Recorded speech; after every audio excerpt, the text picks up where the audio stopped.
자, 27번 주제는 혐오 표현 규제에 관련된 문제가 되겠습니다. 혐오 표현을 규제해야 되느냐? 여기에 대한 문제인데요. 이 혐오 표현 규제가 제가 이 선거 다음에다 집어넣어 놓은 이유는 제가 아까 말씀드렸다시피 요즘에 이러한 그 정치인들 중에 혐오의 표현을 즐겨하고 이것을 갖다가 확대시키려는 의도를 가진 정치인들이 생각보다 잘 나가요. 그 이유는 아까 제가 말씀드린 대로 열렬 지지자 한 20% 정도만 있으면 충분히 당선이 될 수 있기 때문에 그런 것이거든요.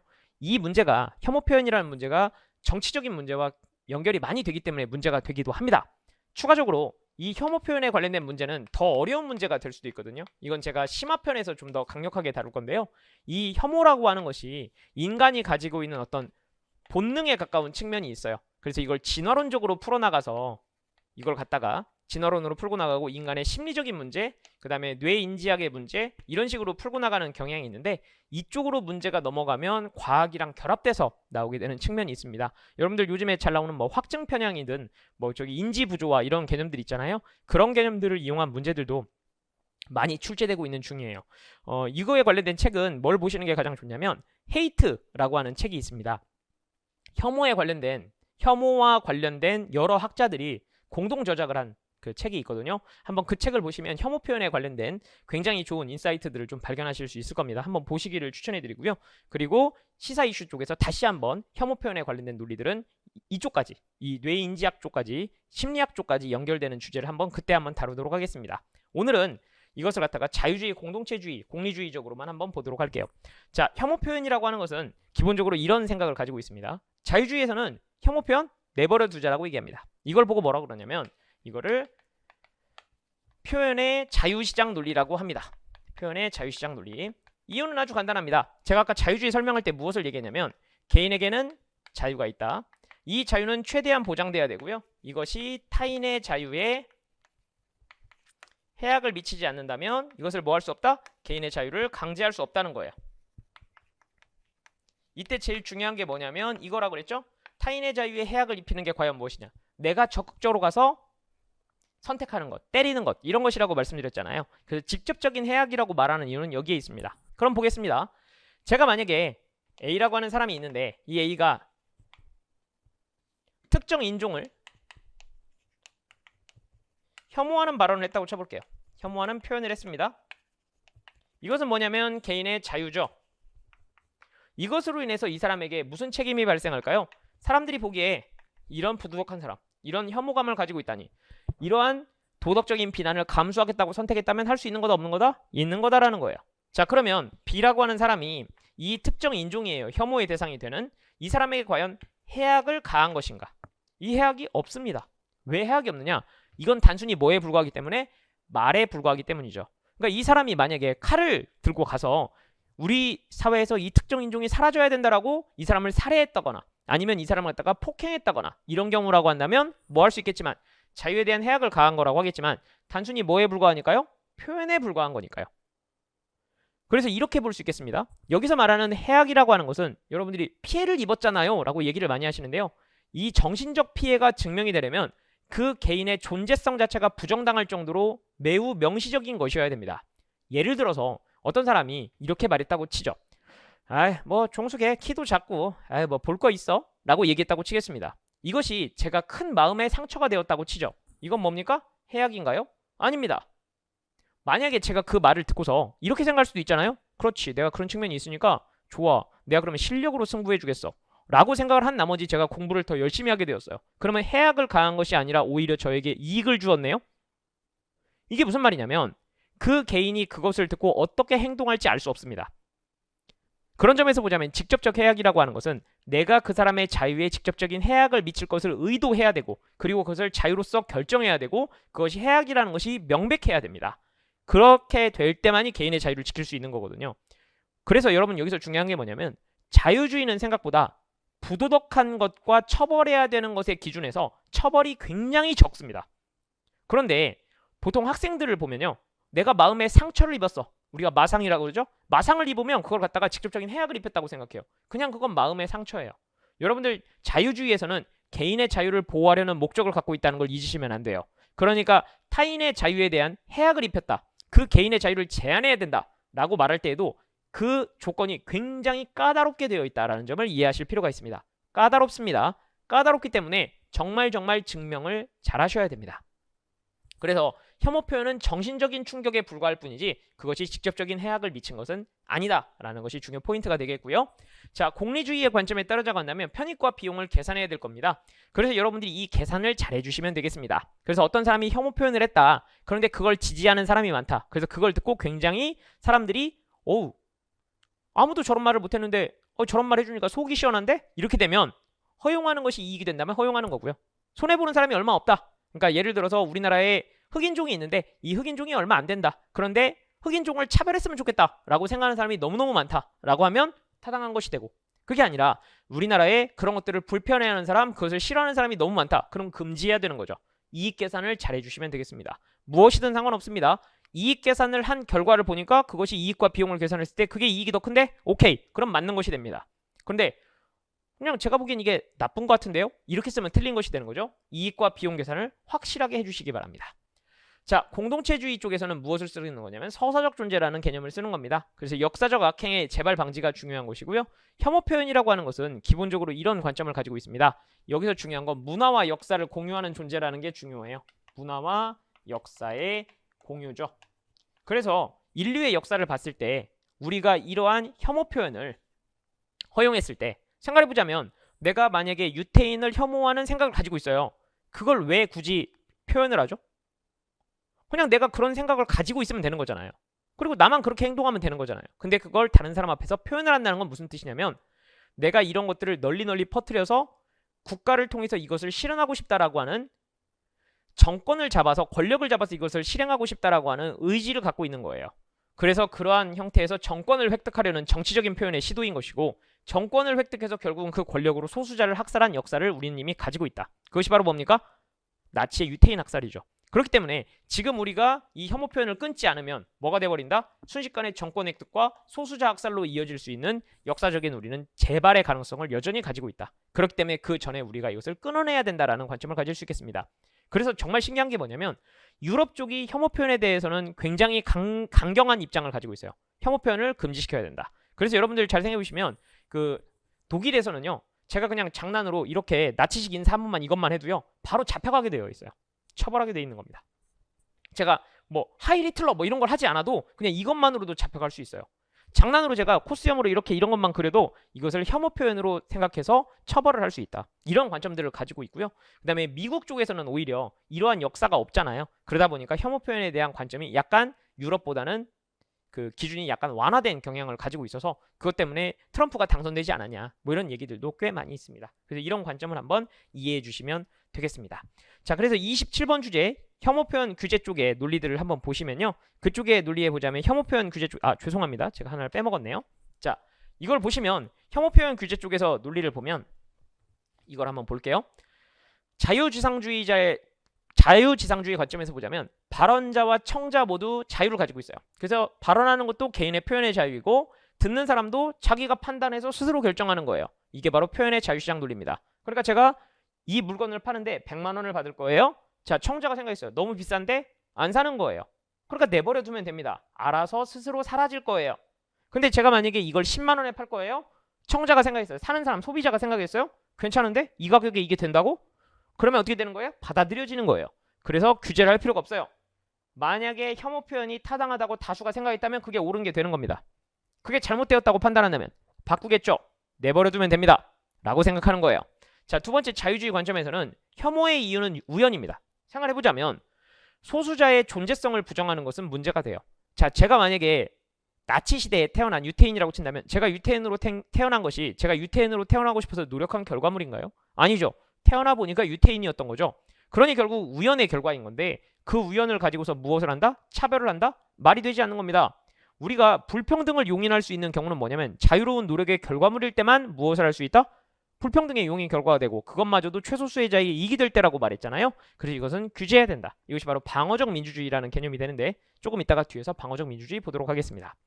자, 세 번째로는 공동체주의 관점에서 볼 수 있는데요. 공동체주의 관점에서 보자면 공동체의 정체성이라는 게 존재하는 거예요. 그래서 우리는 서사적 존재로서 이러한 악행을, 역사적인 악행을 재발해야 될 이러한 연대 의무를 가지고 있습니다. 그런 관점에서 규제를 해야 되고요. 이것이 바로 재발 방지라는 목적이 되겠습니다. 그래서 이것이 공동체주의 관점에서는 재발 방지라는 목적을 가지고 있다는 점 꼭 생각해 주셔야 되겠습니다. 자, 교재 한번 보도록 하겠습니다. 교재에 보시면 27번 주제 혐오 표현 규제 쪽에서 여러 가지 논리들이 나와 있는데 굳이 사례를 인종차별 발언으로 해서 신나치주의자가 나왔다는 것이 중요합니다. 신나치주의자라는 말은 구나치주의자가 있었다는 얘기죠. 거기서도 히틀러가 연설을 해서 정권을 잡았다는 걸 잊으시면 안 됩니다. 히틀러가 연설을 잘하기로 유명한 사람이거든요. 제가 얼마 전에 인터넷에서 본 건데 확인은 좀 안 됩니다만 제가 이걸 누군가한테 한번 물어봤어야 되는데 아직 좀 그걸 못 물어봤는데 누가 그 얘기를 하더라고요. 그 유튜브에 히틀러의 연설이 안 올라와 있는데 왜 안 올라와 있느냐. 이게 독일 사람들이 사실 충격을 받았다고 하는데 우리가 히틀러의 연설이 영어로 돼 있지는 않을 거 아니에요. 그래서 히틀러의 연설이 독일어로 돼 있는데 그러면 독일 사람들이 그것을 보고 번역을 해줘야 되잖아요. 독일 사람들이 그 히틀러의 연설을 들으면 깜짝깜짝 놀란대요. 왜 그러냐면 너무 현대적이라는 겁니다. 그러니까 우리나라로 치면 조선시대에 있던 사람이 연설문을 쓰면 어떤 느낌이겠어요? 공자님 말씀하고 그리고 지금 사람들이 잘 이해가 안 가고 이럴 거 아니겠어요? 근데 히틀러가 굉장히 현대적인 어떤 광고 문구와 같은 굉장히 멋있고 굉장히 감명하고 그러면서 설득력 있는 그 연설을 한다는 거예요. 그래서 그걸 보고 멘붕에 빠지게 된다고. 이 사람이 과연 학살을 주도한 사람이 맞나? 우리가 결론적으로 보면 그렇지만 연설을 듣고는 그런 생각이 잘 안 든다는 거예요.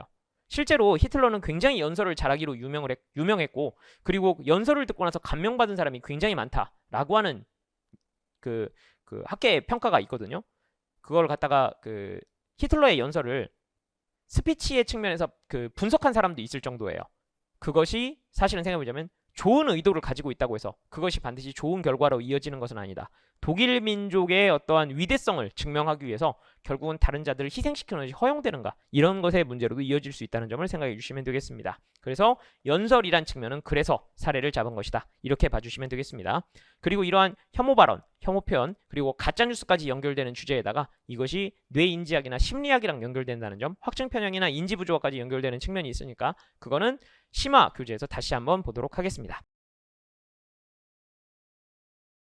자, 70번 주제 한번 보도록 하겠습니다. 이것은 행복추구권과 관련되어 있는 주제인데요. 이게 지금 문제가 되는 것이 하나가 뭐가 있냐면 지금 태국인가 그 필리핀인가에서 기호용 대마초를 허용함으로써 발생하게 된 문제들이 꽤 있고요. 지금 전 세계적으로 캐나다나 이런 국가들에서 기호용 대마초를 허용한 케이스들이 있어서 그것 때문에 좀 문제가 되고 있습니다. 자, 기호용 대마초를 허용해야 되는가? 여기에 대한 논쟁 한번 보도록 하겠습니다.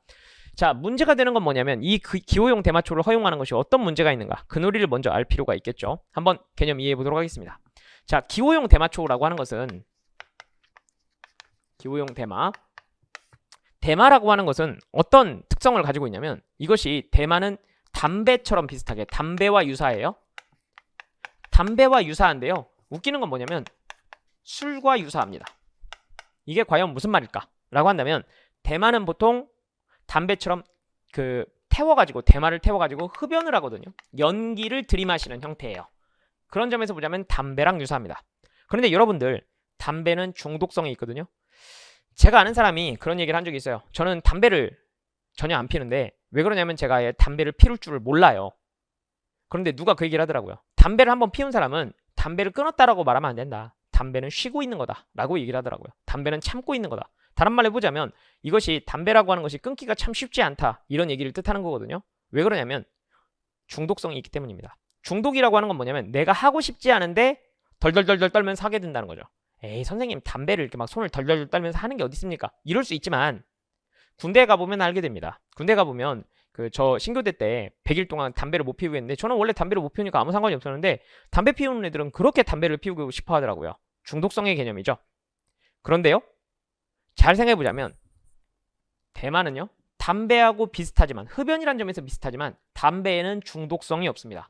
오히려 술과 같은 환각성이 있는 것입니다. 환각성이 있습니다. 그러고 뭐가 없냐면 중독성이 없습니다. 선생님, 술도 중독성이 있던데요? 이거는 알코올 중독과 같은 매우 특수한 경우고요. 술은 중독성에 가깝다기보다는 뭐에 가깝냐면 환각성에 가깝습니다. 그러니까 이런 거죠. 술을 마셨더니 정신이 알딸딸해요. 여러분 이게 뭐냐면 환각성이고요. 내가 술을 그러니까 뭐 담배 피는 사람들 그 특징이 있잖아요. 우리 점심 먹었는데 담배 펴야지? 뭐 이런 식의 생각처럼 꼬박꼬박 니코틴을 갖다가 흡수시켜야 되는 이런 중독 증상을 가지고 있지는 않아요. 그러니까 사실은 담배와 유사하다는 점에서는 흡연이라는 속성에서 비슷한 것이고요. 술과 유사하다는 점은 환각성에서 유사한 겁니다. 그래서 중독성이 없습니다. 대마의 특징은 담배처럼 흡연을 하나 중독성은 없고 환각성을 가지고 있는 특성이 있어요. 그러니까 마치 이런 거랑 똑같죠. 피우는 술이다. 이렇게 생각을 하면 좋을 것 같습니다. 자, 그렇게 보자면 우리가 술을 금지하고 있나요? 그러지는 않잖아요. 그러니까 술을 허용하듯이 허용해야 되는 거 아니냐. 우리 사회가 그러면 중독성이 있는 그러면 담배를 금지하고 있냐? 그렇지는 않다는 거예요. 우리 사회가 금지하고 있는 것은 사실은 뭐냐면 중독성과 환각성을 동시에 가지고 있는 녀석들을 규제하고 있습니다. 우리가 이걸 보고 뭐냐면 A급 마약이라고 부르는 경우가 많아요. 이걸 보고 A급 마약. 그러니까 지금 뭐냐면 피우면 뿅 가요. 그러면서 뭐 하냐면 이걸 안 하면 미칠 것 같아요. 라는 식으로 이 중독성과 환각성이 모두 높은 것, 이런 것들을 우리가 A급 마약이라고 하고, 이 중독성과 환각성이 중간 단계인 거, 이런 거를 우리가 B급 마약이라고 부르는 경우도 있습니다. A급이냐 B급이냐 C급이냐 이런 것들은 나누는 기준에 따라 달라지니까요. 자, 그러면 대마를 생각해 봤을 때 우리가 환각성이라고 본다면 중독성이 없으니까 사실 어떠냐면 허용하는 게 맞아 보여요.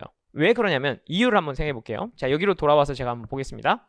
자, 중독이라는 개념과 환각이라는 개념이 있는데 지금 문제가 뭐냐면 중독성과 환각성을 모두 가지고 있는 것이 우리가 생각하는 뭐냐면 마약이에요. 마약. 둘 다 가지고 있는 게 마약. 자, 그런데 중독성은 있고 환각성은 없는 것. 이것이 뭐냐면 담배예요. 그리고 중독성은 없고 환각만 가지고 있는 거. 이게 뭐냐면 술입니다. 그리고 여기에 해당하는 것이 뭐냐면 대마가 되는 거죠. 이렇게 되는 것인데요. 자, 그러면 우리가 생각 한번 해보도록 하겠습니다. 자, 이제 생각이 중요하게 되겠죠. 자, 개념 한번 잡아보도록 할게요. 자, 우리 사회가 중독과 환각이라는 개념이 있는데 법에서 이것을 금지하기 위해서는 그것이 어떠한 가치를 훼손해야 되잖아요. 자, 그 가치의 훼손을 한번 보도록 하겠습니다. 중독은 제가 말했죠. 나는 하고 싶지 않아요. 진정으로는 내가 하고 싶지 않아요. 그런데 내 몸이 그걸 원해요. 그래서 나도 모르게 본능적으로 끌려서 하는 거예요. 안 하면 미칠 것 같으니까. 그래서 중독 증상이 심각한 것들은 보통 어떻게 하냐면 강제적으로 뭐 정신병원에 강제 입원을 시킨다든가 하는 형태로 그것을 갖다가 끊게 하는 경우가 많습니다. 무슨 뜻이죠? 자유를 강제하지 않으면 해결이 안 돼요. 그래서 중독은 보통 어디에서 문제시 삼냐면 자유주의 쪽에서 굉장히 문제를 삼습니다. 내가 원하지도 않는데 하게 만든다는 것이죠. 자, 환각은 어디서 문제를 삼냐면요. 잘 생각해보세요. 제가요 지금 환각 상태예요. 그래서 제가 지금 뭘 하고 있는지도 모르겠어요. 갖고 제가 지금 딱 보니까 뭔가 앞에 그런 거 있잖아요. 뭐 이렇게 그 풍선 인형처럼 이렇게 움직이는 게 있어요. 갖고 그걸 갖다가 손으로 뻑뻑 쳐봤어요. 그랬더니 걔가 막 더 이상하게 움직이네요. 좋아. 그래서 내가 발로 차봤어요. 막 그래갖고 손으로 차고 발로 차고 그랬는데 알고 보니까 그게 사람이었어요. 제가 헛것을 본 거죠. 저는 그걸 풍선이라고 생각하고 때렸어요. 이게 뭐예요? 다른 공동체 구성원에게 피해를 입힐 수 있다는 거예요. 그게 여러분들 공동체주의에서 우려하는 바예요. 그렇기 때문에 마약에 대한 규제는 자유주의 입장에서도 규제해야 되고 공동체주의 입장에서도 규제해야 된다라는 강력한 논리를 가지고 있습니다. 그런데 보통 자유주의 쪽에서는 무엇을 규제하자고 얘기를 하냐면 중독 증상을 일으키는 걸 규제하자 그래요.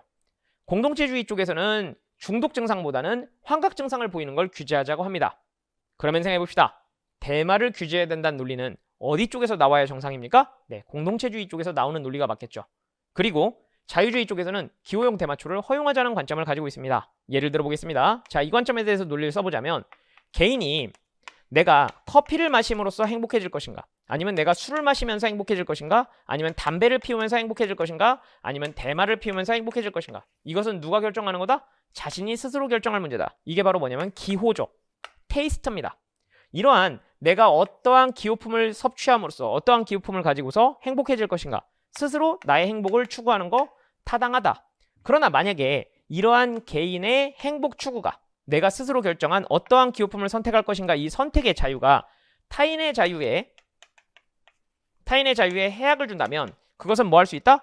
금지할 수 있다는 거예요. 그런데 생각을 해보자면 대만은요 여기서 문제가 되는 겁니다. 타인의 자유에 해악을 주지 않아요. 제가 학생들한테 한번 물어봤거든요. 이제 미국에서 유학한 학생들한테 제가 많이 물어봤습니다. 이렇게 물어봤어요. 대마를 한 사람은 본 적 있느냐? 그랬더니 본 적이 있대요. 어떻든 그 사람이 누군가를 해칠 것 같든 아니면 네가 가가지고 때려도 모를 것 같든 그랬더니 그냥 무기력하게 쓰러져 있어요. 그러더라고요. 그러니까 한번 생각해보자고. 그 사람이 갑자기 벌떡 일어나가지고 나를 때리러 올 거다라는 위협감이 느껴지냐? 아니면 저거 때려도 모르겠는데? 이런 생각이 드냐? 라고 했더니 1번과 2번 중에 뭐냐? 그랬더니 대부분 다 하는 얘기가 뭐냐면 무기력하게 축 늘어져 있어가지고요. 선생님 보통 다 2번이에요. 이렇게 얘기를 하는 거예요. 그럼 생각해볼게요. 개인이 자신의 행복을 추구하고 심지어 거기에 대해서 타인의 자유에 해악이 없다면 그것을 금지할 이유가 됩니까? 안 됩니까? 안 됩니다. 자, 그러면 두 번째 가볼게요. 개인에게 그러한 자유가 있다라고 한다면 자신이 어떠한 기호품을 섭취함으로써 행복을 달성할 것인가 자유가 있다고 한다면 자, 이제 뭘 비교해야 돼요? 기호품들끼리 그 자유를 비교해야 되겠죠. 우리 사회는요. 담배나 술, 커피와 같은 기호품을 다 인정하고 있습니다. 그런데 이 대마라고 하는 것만 금지시키고 있는데 이것이 개인의 자유로서 타인의 자유에 대한 해악을 미치지 않아요.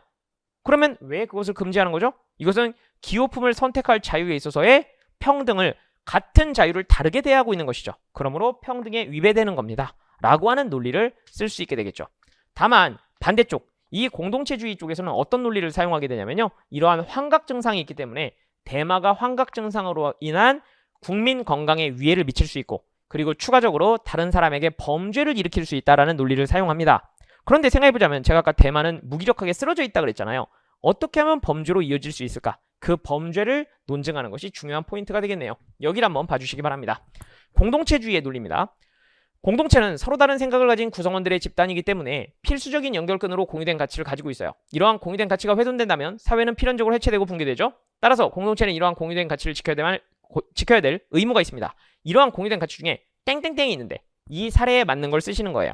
자, 그러면 지금 여기서 대마 같은 경우는 무엇을 쓰셔야 되냐면 여기서는 사회 안전을 쓰셔야 됩니다. 안전한 사회라고 하는 것도 중요한 가치가 될 수 있거든요. 자, 이 안전한 사회라는 가치가 뭐가 된다면, 훼손된다면, 그리고 우리 사회가 그것을 규제하지 않는다면 우리 사회에는 이 사회 안전이란 가치를 지키지 않아도 된다는 인식이 널리 퍼지게 되겠죠? 그것을 통해서 이 공유된 가치가 훼손되고야 말 겁니다. 자, 그럼 이제 증명해야 되겠네요. 왜 대마가 사회 안전을 위협하는 것일까요? 그 개념을 한번 성립시켜 보도록 하겠습니다. 자, 공동체주의에 따르자고 한다면 지금 사회 안전이라는 가치가 있고 대마를 허용하게 되면 그 사회 안전이 훼손된다는 거잖아요. 자, 대마의 논리를 한번 볼게요. 자, 한번 생각해 보겠습니다. 우리 사회는요. 흡연자가 굉장히 많아요. 흡연자가 굉장히 많은데 이 담배라고 하는 것은 중독성을 갖고 있잖아요. 중독성을 가지고 있는데 흡연자가 많으니까 그래? 그러면 여러분들 담배 흡연하는 사람 중에 이 담배 새로 나왔다는데 맛이 좋다는데 한번 피워볼까? 이렇게 생각할 수 있잖아요. 그러니까 대마도 흡연이라는 유사성이 있는 데다가 거기다가 여기는 환각성이 있잖아요. 환각성이 있으니까 그래? 여긴 중독성인데 여기 환각성이 있다고? 그러면 담배 피는 인구가 만약에 1000만 명이라고 한다면 이거 한 번쯤 피워볼 수 있는 거잖아요. 그러면 그 자들 중에 어떤 사람이 나타나는 거냐면 나는 중독성과 환각성을 동시에 한번 느껴보고 싶다. 이런 식으로 툭툭 뭐 할 거다? 나도 모르게 그 선을 미끄러운 경사면을 타고 쭉 넘어갈 거다. 만약에 지금 흡연자가 1000만 명이라고 한다면 그 중에 단 1%만 넘어간다고 하더라도 10만 명이고 그 중에 단 1%만 그거를 갖다가 중독성과 환각성을 동시에 느껴보고 싶다고 넘어간다 하더라도 얼마예요? 벌써 그것만으로도 10,000명이 아니라 1000명이죠. 그것만으로 이미 1000명이라는 거야. 그러니까 마약 중독자가 1000명이 될 수 있는 가능성을 여전히 갖고 있는 것이죠. 그러므로 이 단계에서 이걸 뭐 해버려야 된다? 금지시켜버려야 된다. 그래야 공동체 전체의 안전이라고 하는 같이 범죄라고 하는 것을 막을 수가 있다. 이런 논리를 쓸 수 있을 겁니다. 그런 개념들을 확인해 보시는 것이 중요합니다. 자, 그런 관점에서 이 개념을 한번 보도록 하겠습니다. 자, 논리의 흐름을, 논거의 흐름을 한번 확인하는 것이 중요 포인트가 될 건데요. 자, 보겠습니다.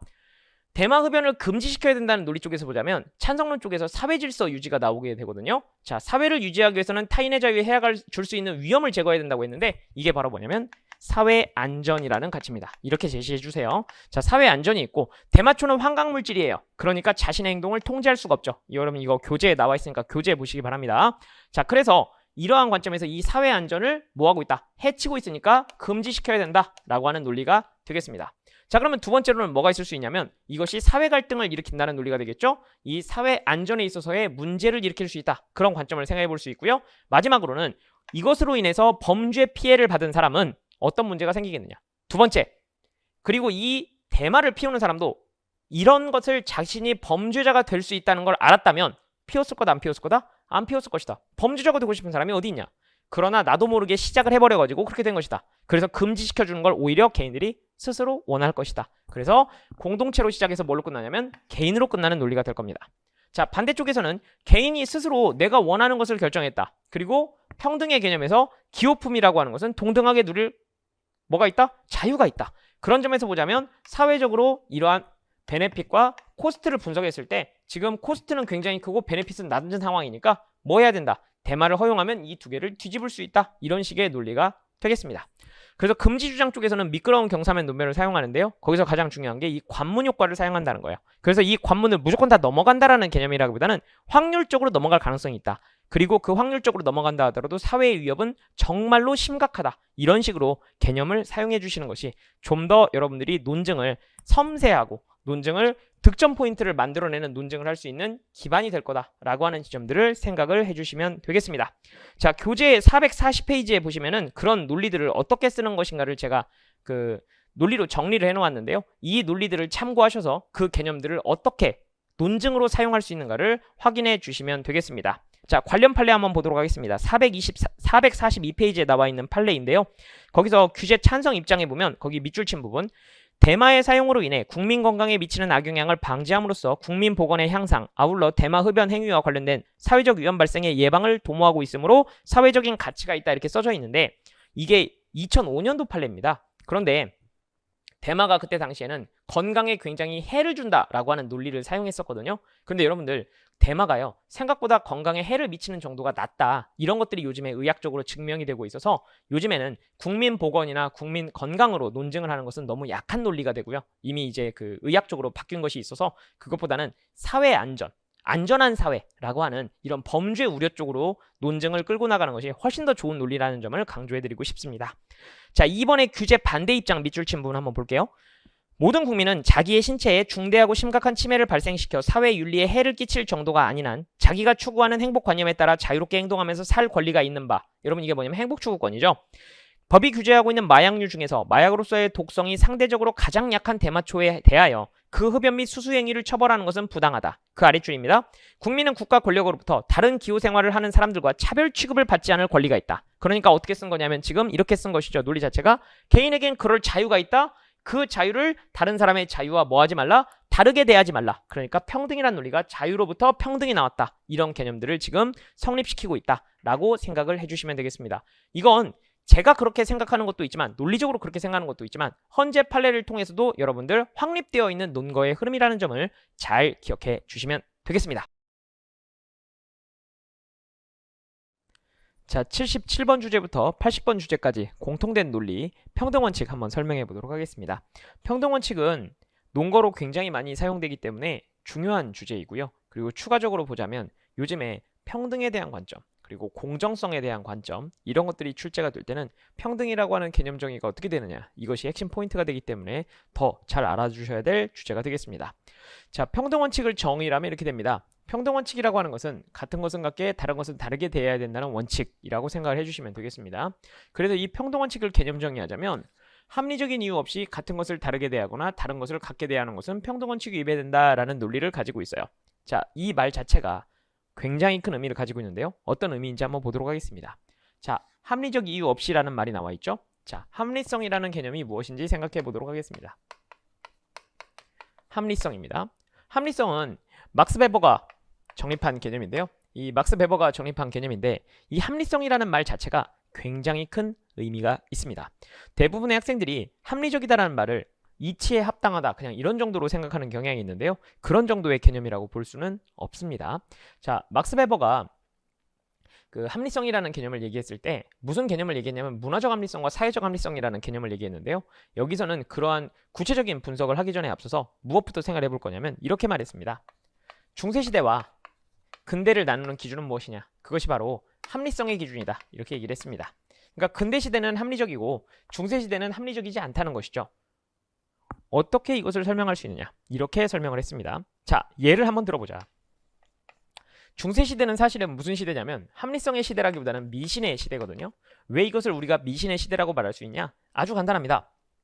자, 제가 만약에 지금 아프다고 하겠습니다. 제가 지금 몸이 아파요. 건강이 좋지 않습니다. 제가 지금 아팠어요. 건강이 좋지 않다. 제가 만약에 건강이 안 좋아지면 뭐라고 생각하냐면 중세시대에는 이것이 악마의 짓이다. 귀신이 들려서 그렇다. 이런 식으로 생각을 했습니다. 그래서 무엇을 했냐면 정한 수를 떠놓고 빌던가 아니면 구슬하거나 아니면 부적을 쓰거나 이런 행동을 했죠.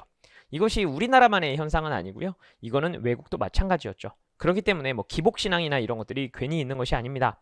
그래서 중세시대에 제일 큰 문제를 일으켰던 게 흑사병과 같은 형태인데요. 예를 들어보자면 그때 당시에 제일 많이 사용되었던 그 치료법은 피를 흘리게 하는 거였습니다. 몸에 나쁜 피가 있으니 그 피를 흘려야 된다. 그래서 사혈법이라고 그러죠. 그래서 걸핏하면 피를 뺐어요. 그럼 생각해보자면 여러분들 그 피를 빼는 과정에서 사람은 점점 어떻게 되겠습니까?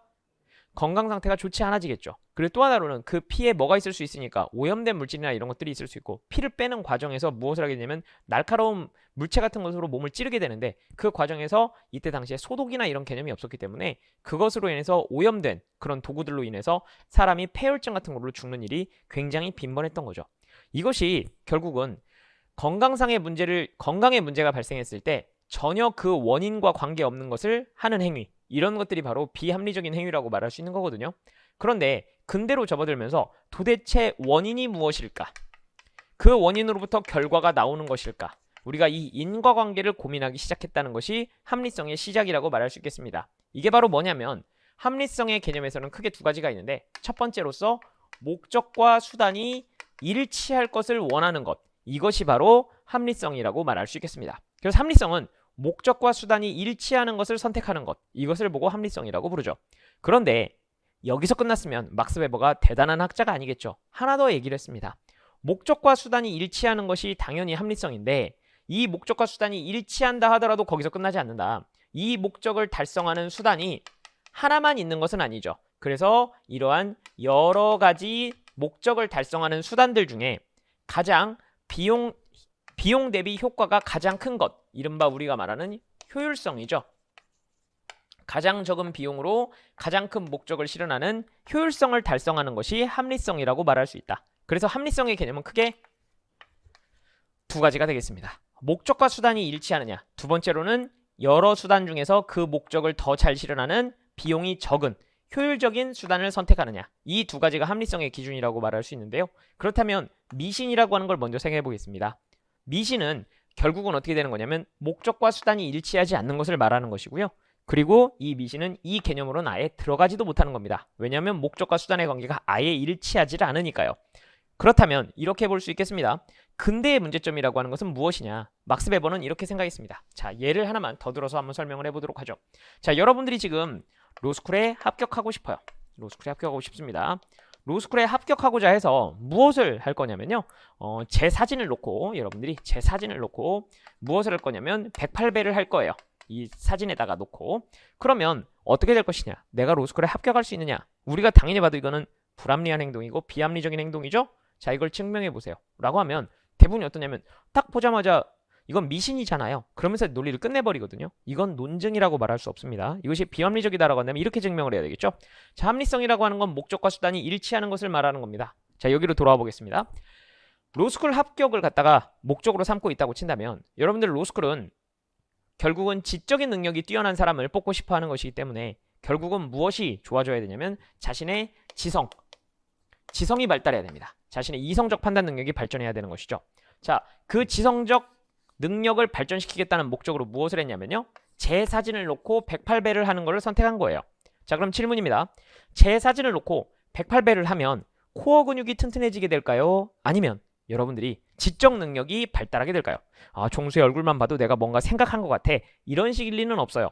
그러니까 당연히 여러분들은 자신의 코어 근육이 좋아지고 뭔가 허리가 꼿꼿해지는 느낌, 그리고 체력이 좋아지는 느낌을 받을지는 몰라도 내 지적 능력이 향상되지는 않는 겁니다. 그러므로 이것은 뭐라고 말할 수 있다? 비합리적인 행동이라고 말할 수 있다. 이렇게 여러분들이 증명해 주시는 것이 우리 시험에서 원하는 논증의 방식이라고 생각하시면 됩니다. 그런데 대부분은 그냥 딱 봐도 비합리적이고 이건 미신이잖아요. 그러면 논증이 끝난 거라고 생각하거든요. 이건 논증이 끝난 게 아닙니다. 증명한 것이 아니라 그냥 뭐 한 거예요? 같은 얘기를 반복했을 뿐이에요. 자, 그러한 개념에서 보자면 하나 더 생각해 보도록 할게요. 어떤 학생이 로스쿨 합격을 원해가지고 무엇을 했냐면 이런 짓을 하진 않았어요.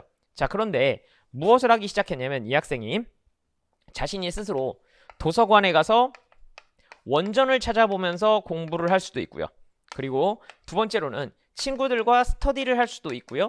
자, 그리고 세 번째로는 지금 이 수업처럼 수업을 들어가면서 예습 복습을 할 수도 있어요. 자, 이 세 가지 방식 중에 모든 것이 다 자신의 지적 능력을 발전시키는 데는 도움이 되지만 비용 대비 효과를 가장 높이는 것은 무엇일까요? 이것은 사람마다 모두 다른 것이 될 것이고 그리고 상황에 따라 다른 것이 될 겁니다. 이 효율성을 판단해서 결정하는 것을 또 하나의 합리성이라고 불렀죠. 그래서 막스 베버는 중세시대는 목적과 수단이 아예 일치하지 않는 사회라고 한다면 근대사회는 이제 목적과 사회는 일치한다. 그런데 이러한 효율성을 갖다가 추구하는 시대가 될 것이다. 그래서 막스 베버가 이렇게 얘기를 했습니다. 합리성의 역설이 발생할 것이다. 이 말은 무슨 말이냐면 우리가 계속 효율성만 추구하다가 무슨 문제를 일으킬 거냐는 거냐면 이 효율성을 추구하다 보면 무엇을 까먹을 거다? 이 목적을 잊어버리게 될 것이다. 이거 까먹을 거다. 그래서 효율성을 추구하다가 자신이 무엇을 목적으로 하려고 하는 것인지를 전혀 이해하지 못하고 오히려 목적을 침해하고 있는데도 효율성만을 극단적으로 추구하는 상태가 된다. 이것이 무엇과 관련이 되어 있는 거냐면 이 사람이 유태인이라는 게 더 재미난 일입니다. 독일 사람이죠. 막스 베버잖아요. W인데 베버라고 발음을 한다는 것 자체가 이 사람이 폭스바겐 뭐 이런 식의 발음에 가까운 거죠. 폭스바겐이잖아요. 원래 저 폭스와겐 아니겠습니까? 그래서 독일어에서는 W를 V 발음을 이제 하는데 정확하게 V 발음은 아니지만 하여튼 그렇습니다. 그런 관점에서 보자면 이 효율성의 관점이라고 하는 것을 생각하는 것인데 이게 한나렌트가 비판했던 아이만의 논리와 동일한 논리라고 볼 수 있겠습니다. 아돌프 아이만이라고 하는 사람이 아돌프 아이만이 뭐라고 얘기를 했냐면 이렇게 얘기를 했죠. 아이만이 얘기하기를 이렇게 얘기를 했습니다. 나는 독일의 공무원이다. 이 사람이 무엇을 했던 사람이냐면 유태인 학살에 가담했던 고위 나치 당직자였거든요. 실제로 그 정부 조직을 운영했던 사람이기도 하고요. 그래서 이 사람이 뭐라고 했냐면 이렇게 얘기했습니다. 나는 독일의 공무원으로서 이렇게 했다는 거예요. 자, 독일 국민이 법률에 따라서 히틀러를 총통으로 임명을 했고 그리고 이 총통이 아이만을 군수 책임자로 임명을 했다는 거예요. 그래서 내가 명령을 받아갖고 무엇을 했다? 내가 유태인을 학살했다. 그 과정에서 무엇을 했다는 거냐면 내가 주어진 예산에서 가장 큰 목적을 실현할 수 있도록 효율성을 극대화시켰다. 나에게 내린 명령이 뭐다? 그것이다. 내가 무엇을 더 하겠느냐? 생각해보자면 결국은 이렇게 말할 수 있는 겁니다. 지금 이 베네핏이 뭐냐면 코스트와 베네핏인데 적은 예산으로 가장 많은 유태인을 죽여라예요. 그럼 생각해봅시다. 이 베네핏이 과연 이 목적이 옳은 목적이냐? 여기에 대한 고민은 1도 없다는 거예요. 1도 없다는 겁니다. 그냥 무엇이 목적이다? 내려온 목적을 나는 그냥 받아들였을 뿐이죠. 이걸 보고 뭐라 하냐면 도구적 이성 이렇게 부릅니다. 우리는 이성이라고 하는 것을 개인의 자유 권리 그리고 인간으로서의 가치를 실현하기 위한 수단으로서 이성을 갖다가 발전시키는 것인데 자신의 이성은 그냥 주어진 목적을 실현하는 데밖에 존재하지 않는 거예요. 이런 것들이 합리성의 역설이라고 볼 여지가 충분히 있다. 그리고 이런 관점에서 문제가 출제되기도 한다. 이런 관점을 생각해 주시면 되겠습니다.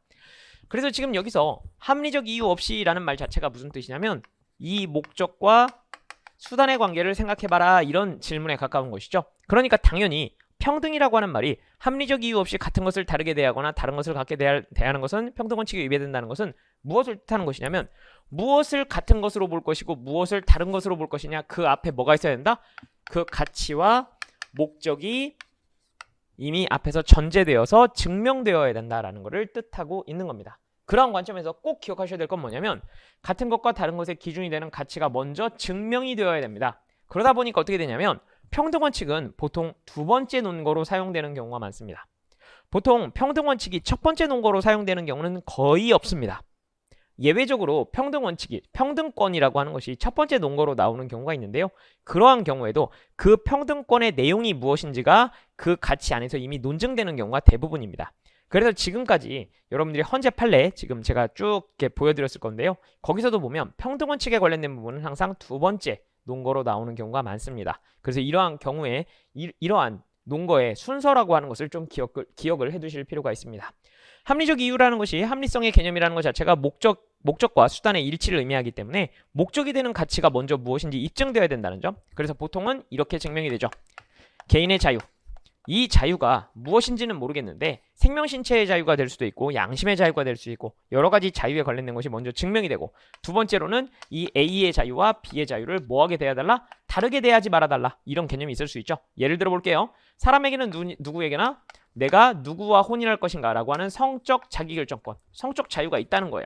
이것이 먼저 증명되었다면 A가 이성과 결혼을 할 것인가 아니면 이 동성과 결혼할 것인가, 이것을 갖다가 이 사람도 성적 자기결정권을 행사한 것이고 B도 성적 자기결정권을 행사한 것이기 때문에 이 두 사람의 자유를 하나는 허용하고 하나는 금지함으로써 다르게 대하지 말라라는 개념이 나오게 되는 것이죠. 이 말 자체가 자유가 먼저 목적이 되는 가치가 무엇인가가 먼저 증명이 되고 그것으로써 이 두 개의 가치가 같은 것이다, 이것을 다르게 대할 수 없다라고 하는 개념이 나와야 된다는 점을 꼭 기억해 주시기 바랍니다. 그래서 평등원칙 쪽은 이 문제 자체가 나오게 되었을 때 평등의 기본적인 개념 정의 이런 것부터 시작을 해가지고 그 평등의 전제가 되는 논리가 증명이 되었는가, 그리고 그 대전제로부터 그 다음 논리가 나왔는가, 이런 식으로 측정하는 경향이 있다는 점을 기억해 주시면 되겠습니다.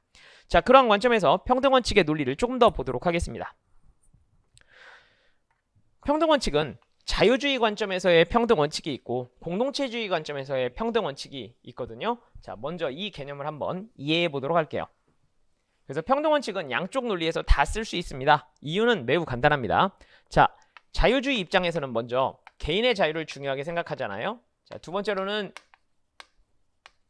공동체 관점에서는 공동체가 공유된 가치를 지켜야 된다는 걸 중요하게 생각하잖아요. 그러면 이 개인의 자유를 갖다가 뭐 하지 마라? A와 B에게 이 자유를 다르게 대하지 말라. 다르게 대하지 말라. 이런 논리를 쓰게 될 수밖에 없고요. A도 개인이고 B도 개인이기 때문입니다. 그런데 공동체의 가치 쪽에서는 어떻게 되냐면 이렇게 되는 거죠. 공동체의 가치가 공유된 가치라고 한다면 A에게는 그 공유된 가치가 실현이 되고 B에게는 그 공유된 가치가 실현되지 않는다면 이것은 공유된 가치라고 말할 수 없겠죠. 왜냐하면 이 사람도 공동체 구성원이고 이 사람도 공동체 구성원인데 왜 여기는 그게 실현이 안 돼요? 그렇게 되기 때문에 이렇게 내용적인 불평등이 발생해서는 안 된다, 이런 식으로 논리를 사용합니다. 그래서 이쪽에서는 평등원칙이라는 개념을 사용하고 이쪽에서는 불평등을 예방해야 된다, 내지는 불평등을 해결해야 된다라는 개념을 가지게 됩니다. 그래서 이것을 사회갈등 예방이라는 논거로 사용하기도 하고 불평등의 예방이라는 논거로 사용하기도 합니다. 그래서 불평등이라는 말을 사용한다는 점, 그 점을 생각해 주시면 되겠네요. 자, 먼저 자유주의 보겠습니다. 정당한 배분이라고 하는 것은 개인의 자유로운 노력의 결과여야 되는데 이미 이렇게 시작하죠. 자유로운 노력의 결과. 따라서 모든 개인은 공정한 기회를 부여받아야 되지만 그 기회에 대해서 얼마만큼 노력할 것인지 자유롭게 선택하고 노력하여 그 결과에 책임지는 거예요. 중요한 건 기회는 모든 사람한테 줘야 됩니다. 이유는 간단합니다. 자유주의에서 개인의 자유는 모든 사람에게 인정되는 것이죠. 그냥 인간이기만 하면 인정되는 것을 의미합니다. 그러나 그 기회를 주었다 하더라도 어떤 사람은 그 기회에서 노력할 수 있고요. 어떤 사람은 노력하지 않을 수도 있습니다. 이것은 개인의 뭐예요? 자유로운 결정이에요. 아, 선생님 저 너무 귀찮아요. 못하겠어요. 자, 이거 뭐예요? 자신의 자유로운 노력의 결과물이죠. 그러나 기회 자체는 모두 다 주는 겁니다. 어느 지역에서 태어났는가, 어느 부모에게서 태어났는가, 장애 여부 등은 자유의 결과가 아니고 이건 뭐다? 우연의 결과물이죠. 이거 누구의 논리입니까? 이게 여러분들 롤스의 논리입니다. 그래서 롤스는 모든 사람에게 자유를 행사할 수 있는 기회는 있어야 된다고 생각했어요. 자, 그런데 내가 어느 부모 밑에서 태어났는가? 내가 고소득층의 자녀로 태어났는가? 아니면 내가 장애를 갖고 태어났는가? 이런 우연적인 사연으로 인해 가지고 내가 기회 자체가 없는 상태, 이것은 개인의 자유를 침해하는 상태라고 봤습니다. 그러므로 이러한 우연적인 경우는 보상해서 보정함으로써 무엇을 해야 된다고 생각했냐면 모든 사람에게 기회를 줘야 된다고 생각했습니다. 그래서 특별 전형과 같이 장애인들에 대한 특별 전형을 하게 되면 똑같은 우연을 가진 존재들끼리 기회를 부여받아서 그 중에서 더 노력을 한 자가 누구인가, 이것으로써 무엇을 할 수 있다?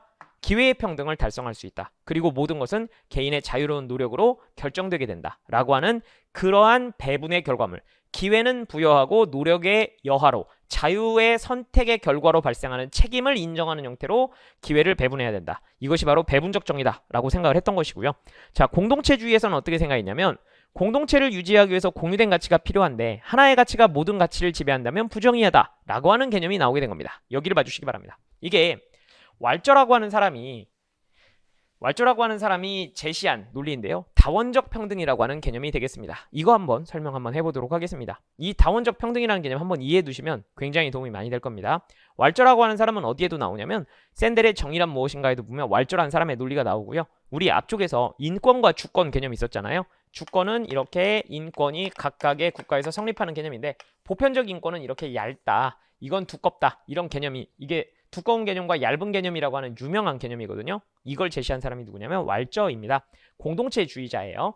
자, 이 공동체주의자의 논리를 한번 보도록 하겠습니다. 자, 왈저의 공동체주의의 개념은 이런 개념입니다. 보겠습니다. 자, 생각을 한번 해보자. 여기가 만약에 대학이다.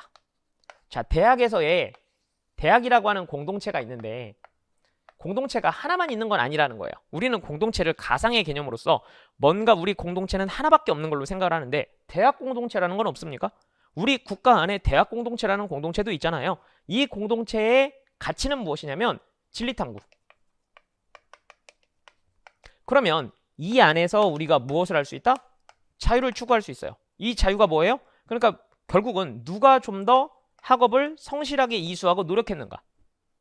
그러니까 우리는 이 가치를 실현하기 위해서 그 안에서 자유롭게 노력한다. 이렇게 생각할 수 없는 거냐? 이 사람이 이렇게 말한 거예요. 그럼 보세요.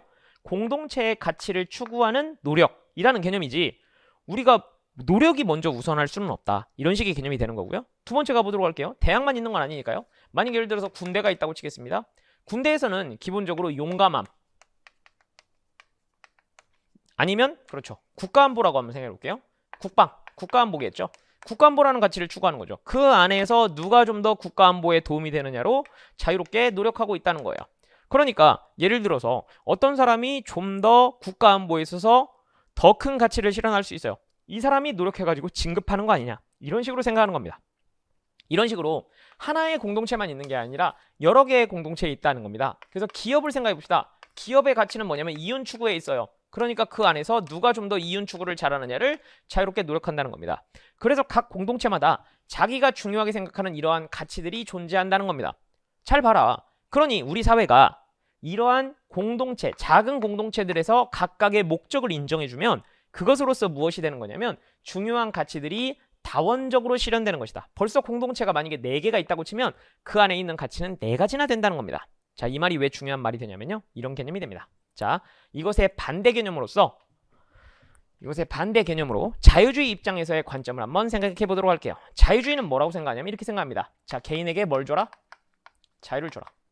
개인에게 자유를 딱 주면 어떻게 되냐면 어떠한 A라고 하는 사람은 무엇을 할 것이고 대학에 가서 진리탐구를 할 것이고 자유를 주면 B라고 하는 사람은 군대에 가서 이 사람은 군대를 가서 국방이라고 하는 가치를 추구할 것이고 자, C라고 하는 사람은 무엇을 할 것이다? 이 사람이 기업에 취업을 해서 이윤 추구라고 하는 가치를 실현하게 될 것이다. 자, D라고 하는 사람은 이러한 가치를 실현하겠지.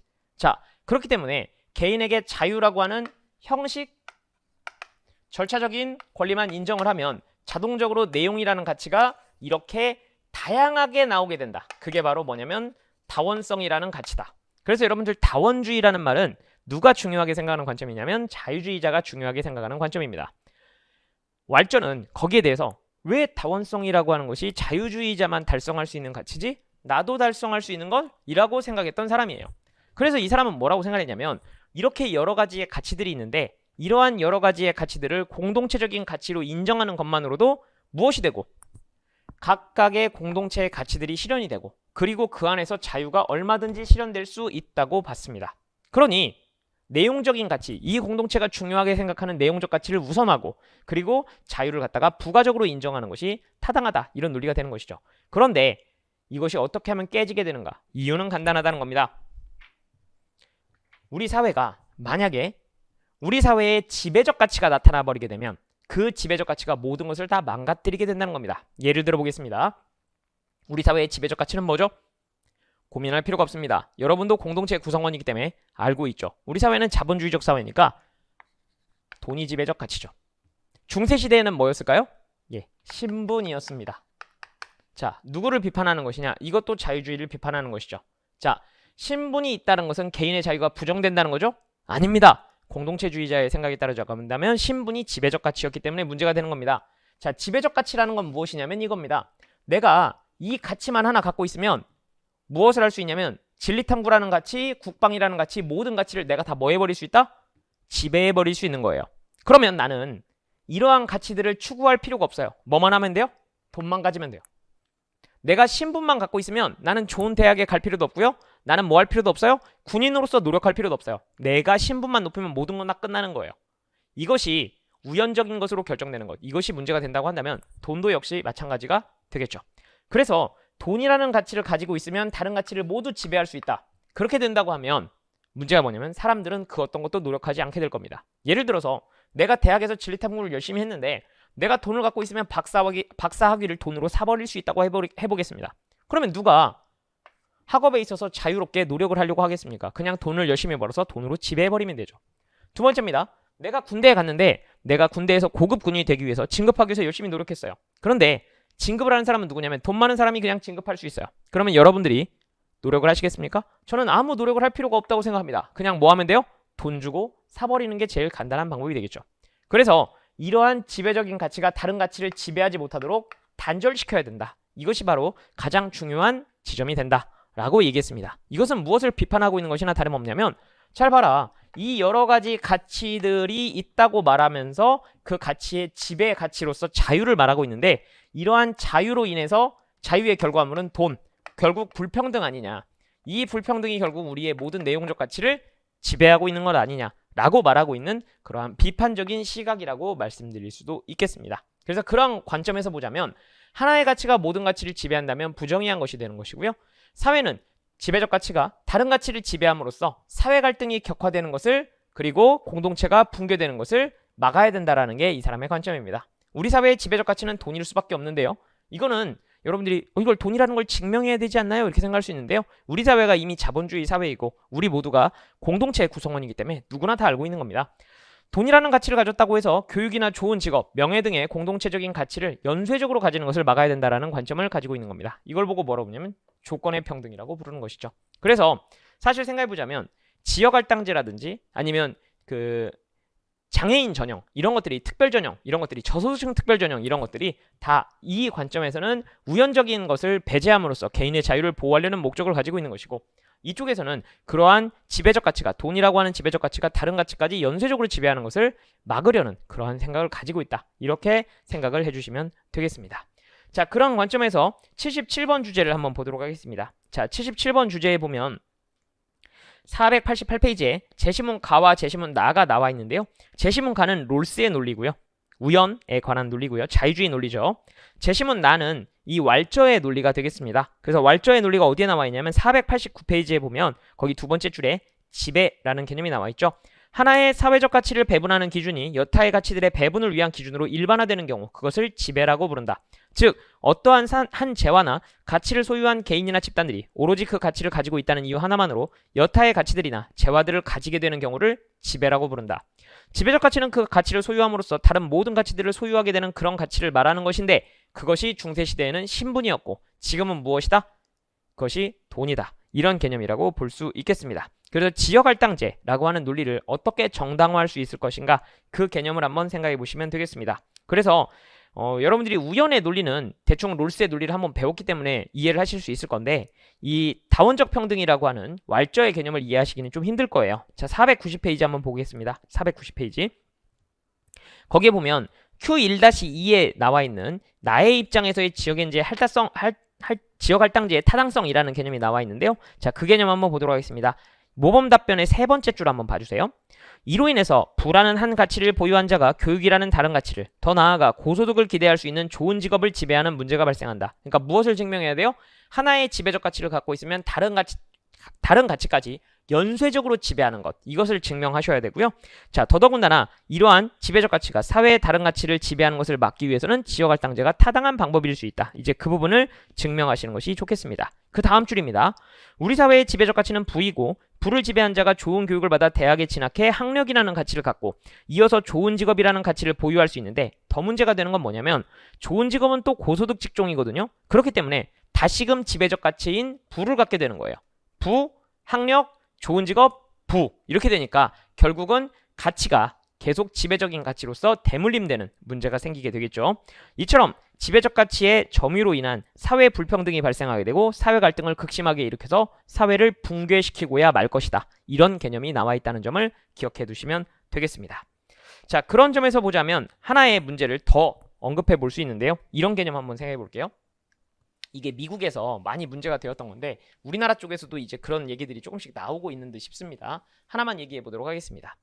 미국에서요.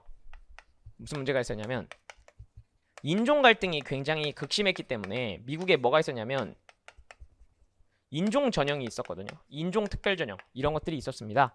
그런데 요즘에 미국에서 이것이 위헌 판결을 받아가지고 인종 전형이 점점 없어지는 경향이 있어요.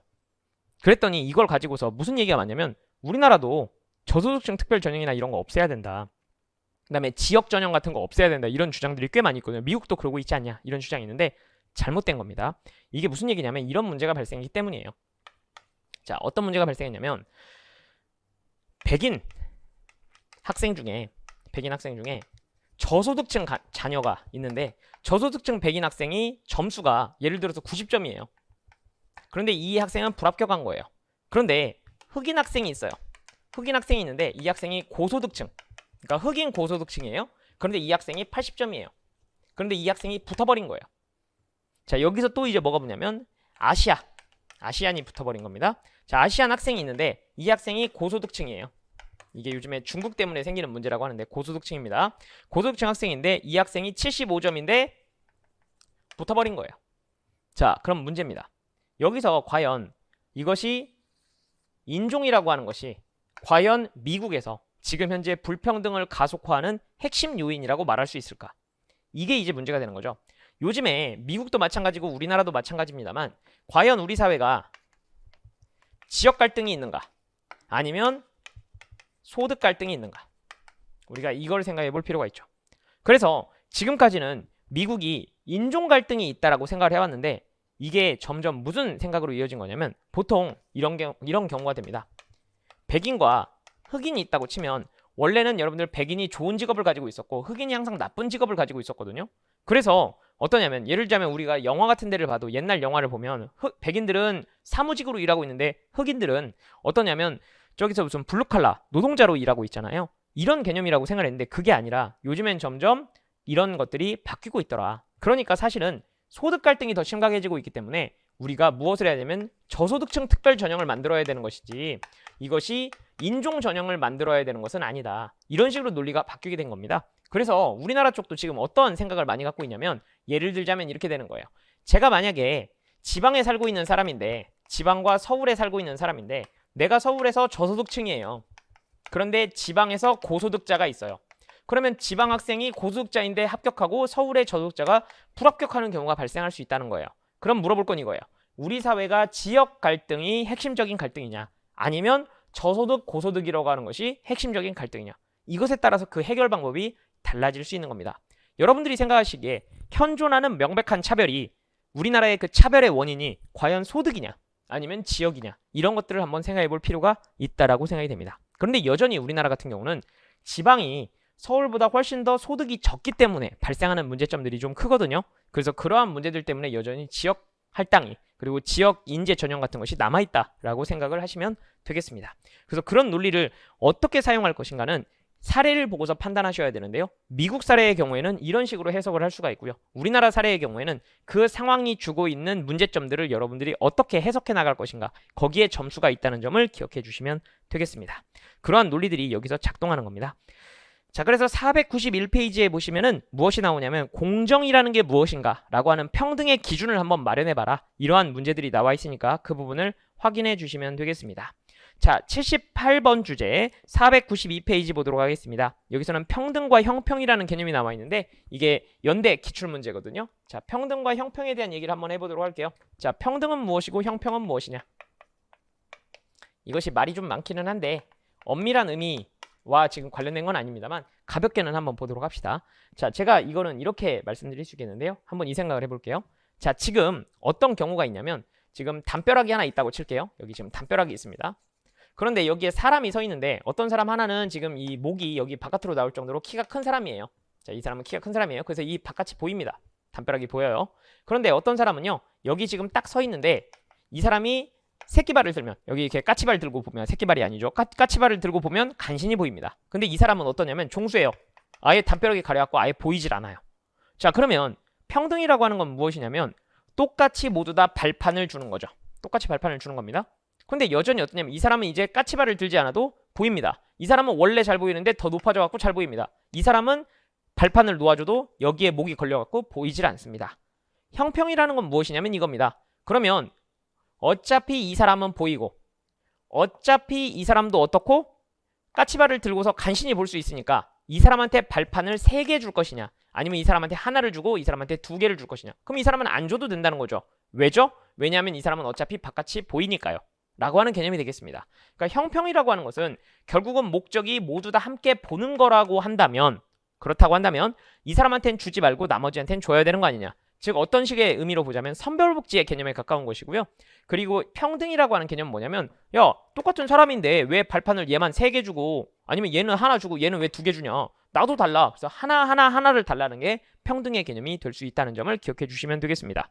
그래서 우리 시험에서 원하는 것은 이것이 그냥 단순한 평등을 말하는 것이냐 아니면 결과적으로 어떠한 목적을 실현하기 위한 평등이냐 이런 것들을 반영하고 있다는 점을 기억해 주시면 되겠습니다. 그런 점에서 보자면 여기에 나와 있는 평등과 형평의 개념이라고 하는 것은 493페이지에 있는 Q-1의 모범 답변에 나와 있는 기회의 동등성인가 아니면 동등한 기회를 갖고 있다는 것에서 넘어가서 실질적인 기회가 있다는 것인가 그런 정도의 논의라고 생각을 하시면 되겠네요.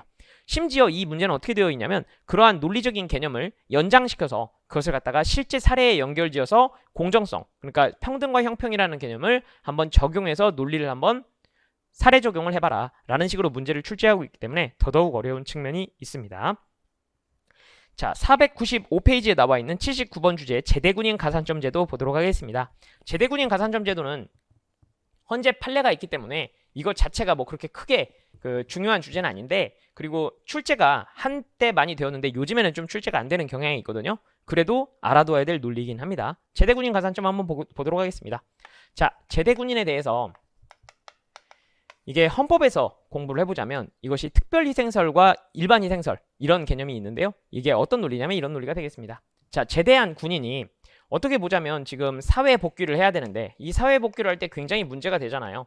그리고 사실 생각해보자면 2년간의 군 생활을 하게 되는데 2년간 군 생활을 하게 되는데 이 군 생활로 인해서 굉장히 큰 문제가 생기게 되죠. 그래서 이런 경향이 붙었던 겁니다. 자, 한번 보자.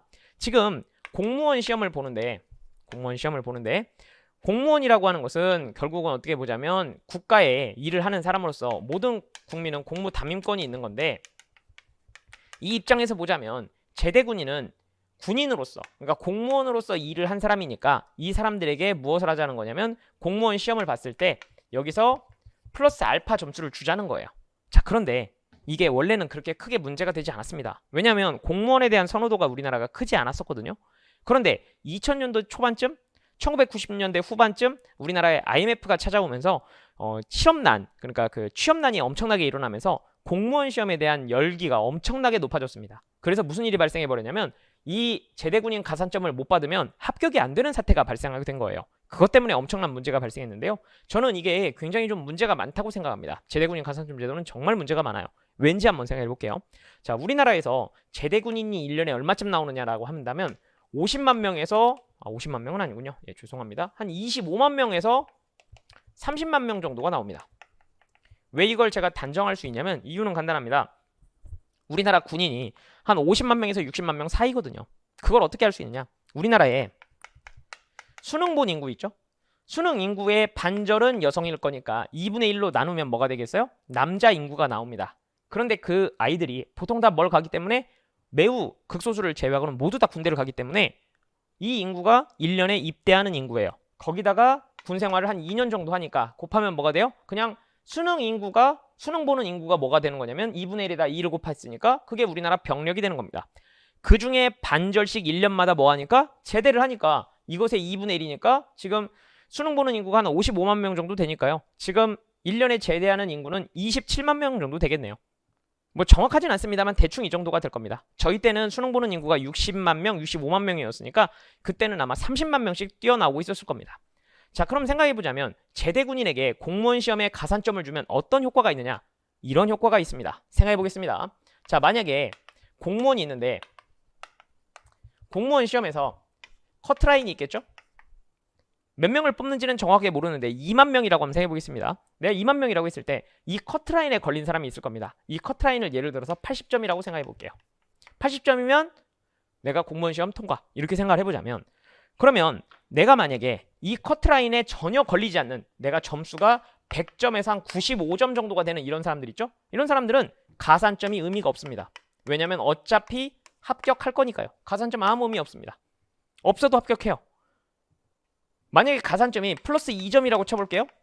그러면 생각해보자면 82점 이상이 되는 사람은 가산점하고 아무 상관이 없습니다. 그냥 합격하니까요.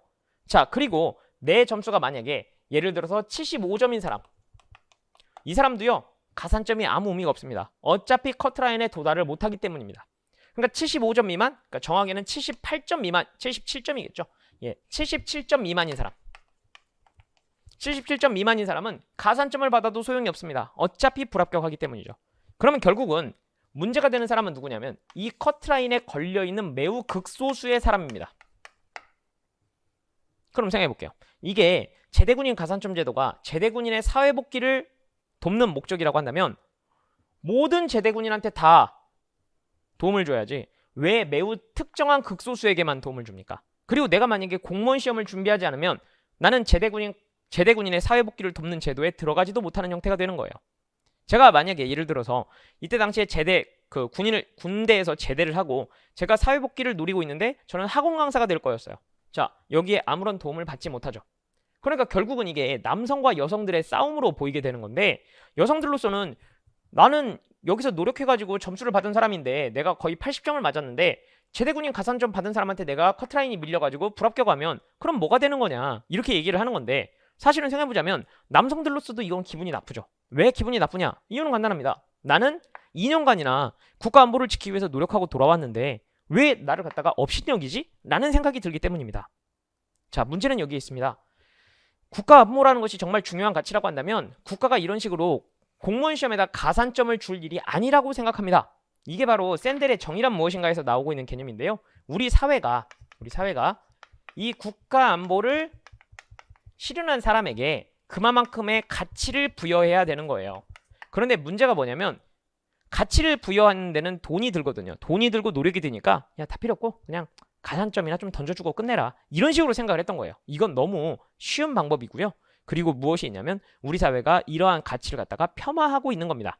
그렇기 때문에 제가 생각하기에 가장 중요한 건 뭐냐면 제대군인의 사회복귀를 돕는 목적은 이런 게 아니라 우리나라가 군인의 월급을 제 생각에 현실화시킬 필요가 있어요. 그래서 내가 2년간 군 복무를 한 거잖아요.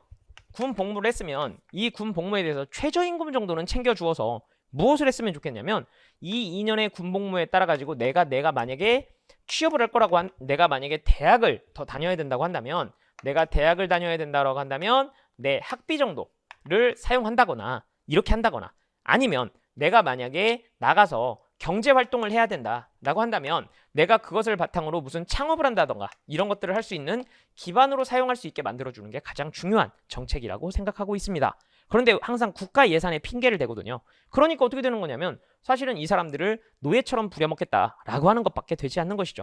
그것보다 더 중요한 것은 2년간의 군 복무에 대해서 월급을 챙겨주는 것보다 더 중요한 것은 우리 사회가 군인들이 국가 안보를 실현했다라는 점에서 무엇을 할 필요가 있냐면 이 사람들에게 그 사회적 가치를 인정해 줄 필요가 있습니다.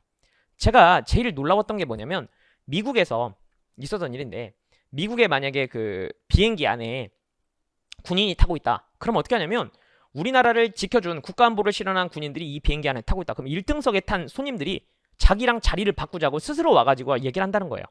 그렇게는 못할지언정, 그게 이제 사실은 미국의 힘을 보여주는 것인데, 그렇게는 못할지언정 무엇까지도 하냐면요. 자, 만약에 비행기가 도착했다. 그러면 모두들 앉아달라고. 지금 우리나라를 지킨 군인들이 이 비행기에 타고 있는데 빨리 가족을 만나러 가야 되니까 모든 사람은 다 앉아라. 이 사람들부터 먼저 내보내겠다.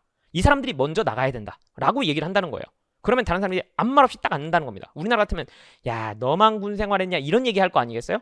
그리고 심지어 이제 맨 그 출국장을 딱 나올 때 있잖아요. 그럼 방송 나온다는 거예요. 지금 미군이 지금 집으로 돌아가고 있다. 우리 모두 박수를 쳐주자. 그럼 막 박수를 친다는 거예요. 그러면 이것이 무엇이냐면요. 결국은 그 사람들에게 자부심을 주는 것이죠. 아, 나는 국가 안보를 지킨 사람이다. 이런 식의 생각이라는 거죠. 그래서 우리나라가 공동체적 가치를 반드시 돈으로 환원시켜야 되냐면 그런 건 아니지만 이러한 가치를 인정해주고 최소한 그러한 것들을 할 수 있는 기반을 마련해 주는 게 중요하다고 생각하고 있습니다. 그러니까 지금 제대군인 가산점 제도라고 하는 것 자체가 그것이 가지고 있는 의미가 단지 점수에 불과한 것이냐면 그렇지는 않다는 점, 이 점을 생각해 볼 필요가 있겠습니다. 우리나라는 군인에 대한 처우가 너무 약한 측면이 있어요. 물론 그것이 징병제 때문에 그런 것도 충분히 있습니다만 그러한 관점에서 우리가 좀 더 생각을 더 해볼 필요가 있습니다. 자, 보겠습니다. 495페이지에 논리 나와 있는 걸 한번 보시고요. 어디를 보시는 게 가장 좋다고 생각이 되냐면 499페이지 10번 질문 한번 보시기 바랍니다. 군복무를 이행한 제대군인에게 어떠한 사회적 처우가 적절하냐? 경제적인 지원 정책도 당연히 필요합니다만 사회적 가치의 인정이 필요하다. 이것이 샌델이 정의란 무엇인가에서 얘기했던 바이기도 합니다. 자, 499페이지에 나와 있는 관련 판례 한번 보도록 할게요. 제대군인 가산점 제도 위헌 판례입니다.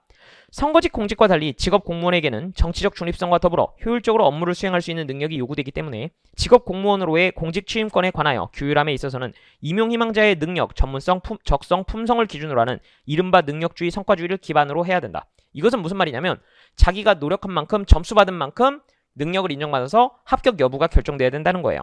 자, 그 밑에 줄 보도록 하겠습니다. 줄 그어진 부분. 공직 수행 능력에 관하여 남녀 간에 생리적으로 극복할 수 없는 차이가 있는 것이 아니기 때문에 공직자 선발에 있어서 적성, 전문성, 품성 등과 같은 능력이 아니라 성별을 기준으로 공직 취임의 기회를 박탈하는 것은 명백히 불합리한 것이어서 헌법적으로 그 적정성을 인정받을 수 없다. 자, 여기서 개념 한번 가보도록 하겠습니다. 이게 미국에서 엄청나게 논쟁이 되었던 건데 우리나라에서도 아마 이거에 관련된 얘기가 출제될 가능성이 좀 있어 보입니다. 그것만 한번 보도록 할게요. 자, 미국에는 특수전 사령부가 있거든요. 미국에 특수전 사령부가 있는데 이 미국 특수부대에서 그린벨이나 뭐 이런 데 있잖아요. 이 특수부대에서 여성이 뽑힌 적이 없어요.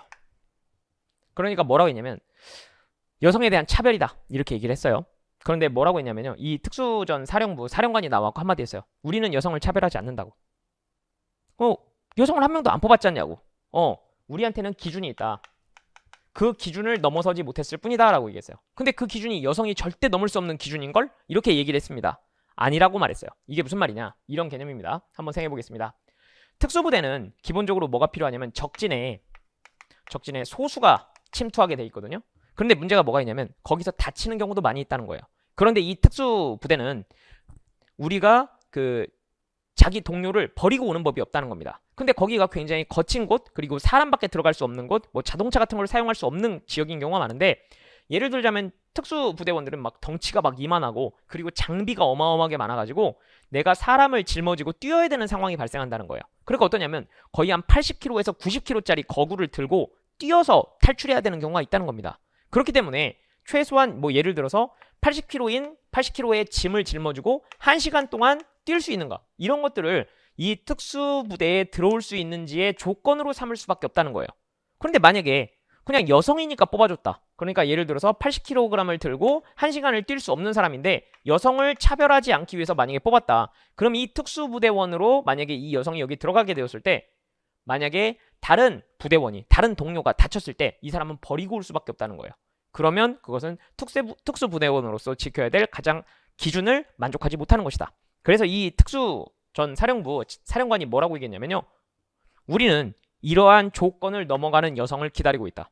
그렇다면 그러한 여성이 나타난다면 절대 뭐하지 않고 차별하지 않고 선발하겠다라고 얘기를 했어요. 그래서 미국에서 제가 작년에 확인한 자료까지는 여기에 도전한 여성 군인이 나타났는데 조건 하나가 안 돼가지고 탈락했다던가 아마 제가 그렇게 봤습니다. 그래가지고 아마도 한 명 최초의 특수부대원, 이 조건을 만족시키는 특수부대원이 나타날 거다. 그래가지고 미국에서도 엄청난 기대를 한 것으로 그렇게 알고 있는데 이거랑 똑같은 개념이라고 생각해 보시면 되겠습니다. 결국은 목적에 맞는 기준이라고 한다면 목적에 맞는 수단이죠.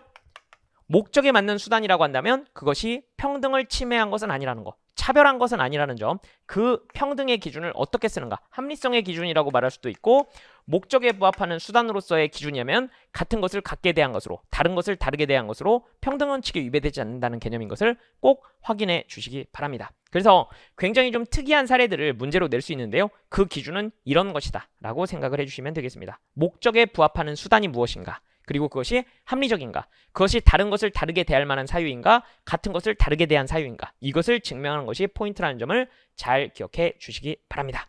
이렇게 해서 79번 그 공무원 시험 제대군인 가산점 제도에 대한 논쟁까지 보았습니다.